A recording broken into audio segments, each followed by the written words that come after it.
So guys, I want to talk about Max Caster, and I've not been really happy with his booking. And the problem with him is that I know he's kind of been on a losing streak, and he's also been on a chicken shit streak where, he has matches with people, he does open challenges, and he chickens out, really. And I've heard some various stories. There are some people that are saying that with him, what's happening with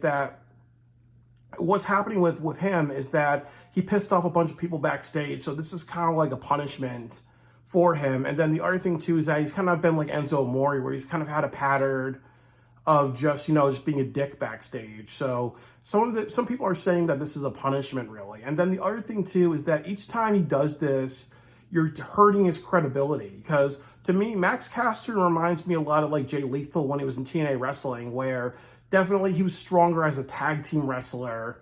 And Max Caster, he's had a bunch of victories. He's been in a lot of major matches, really. So I really just think that, I'm sorry, I'm a little ADD, so I'm just fidgeting with things. But the thing about it is that he's been feuding. He won the trios titles. He's had like hellacious matches against Swerve and Keith Lee. He's done a lot of great things for AEW. His music video and his disc videos are actually really good if they actually had him invest in that. There's just a lot to Max Caster.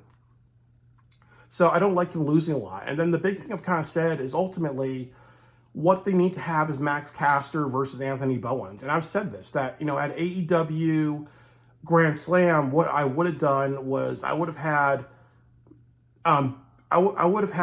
Bobby Lashley and Shelton Benjamin against Anthony Bowens and Billy Gunn.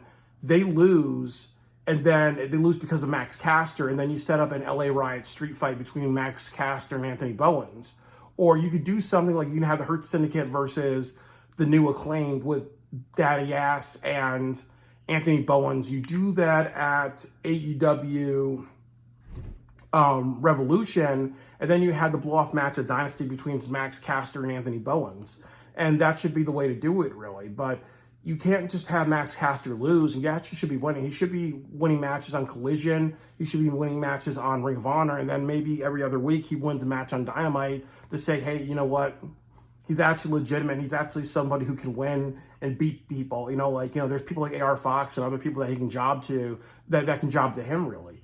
But there is a story in Max Caster versus Anthony Bowens, and you're not going to get that story if Max Caster keeps losing or he acts like a big wuss, really. And ultimately, if this is a punishment or whatever, look at Jack Perry. He ain't black. They've actually made him a star, and they've actually made him matter, really. They didn't say, okay, well, you got rid of CM Punk. You were part of the downturn of AEW, really. So, it's interesting, like how, he's friends with the Young Bucks, and they kind of look at him like a younger brother, really. That's why it's not really race. It's just really like backstage politics, really. But with Max Caster, there's so much that you can do with Max Caster to make him a big deal. And Anthony Bowens versus Max Caster would be a really great match. And then the other thing that you could do is ultimately you can take even the ROH television title off of Commander because he's not doing anything with it. Or you can actually do something like take the television title off of Daniel Garcia. You either give it to Shane Taylor or you give it to, Max Caster.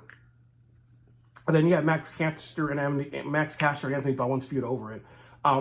So there's just a lot that you can do with Max Caster, but just having him lose over and over is counterproductive, really. I think you can get two great pay-per-view matches out of it and two great pay-per-view showings and actually develop Anthony Bowens into a big star by having like a short feud with Max Caster.